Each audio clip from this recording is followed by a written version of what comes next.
Guys, kambitan natin ang touchscreen dashcam. Ang sasakyan ng tropa natin. Taka, install natin. Yan, bali ang sidekick ko dito yung anak ko. Yan, na-install na namin. Kasama na ang reverse cam neto. Full touchscreen siya. Wi-Fi ready na rin siya. Pwede i-connect sa cellphone. Yan, kakabit natin. Back camera niya. Medyo mapusisilan to kasi kailangan nakabago yung mga wire para hindi pa natignan. Dapat hindi naka-expose. Yan.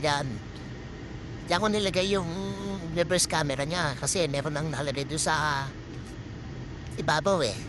Kaya dyan ang niya pinalagay ulit. Yan. Nice ni baby yung mga nakalawit na wire.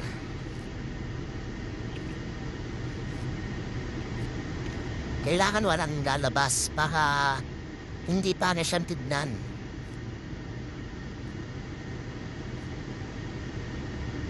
Madali lang to guys. Sa mga gusto pala magpa-install, pwede nyo kaming i-message. Yan. Tinetest na natin. Bali yung screen nito, pwede nyo i-adjust up and down yung camera niya. Sa mismong screen. Pinaka-focus ng camera niya, dyan nyo na i-adjust. I-slide nyo lang. Magpapalit din ng view, slide nyo lang. Yan.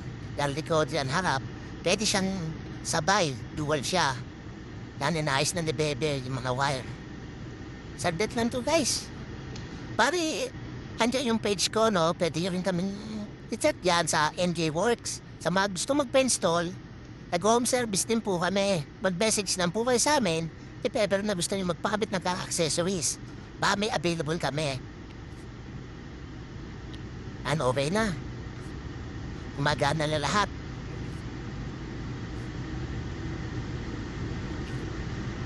Nandiyan ang double check lang natin.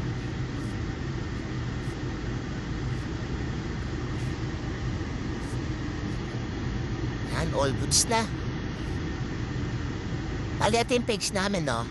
Message nyo lang kami rito sa MJ Works. Yan. Para ma-accommodate namin kayo kung ano yung mga kailangan nyo. Yan, MJ Works. O kaya dito na rin sa page ko, sa EA Motovlog. Salamat! Bye!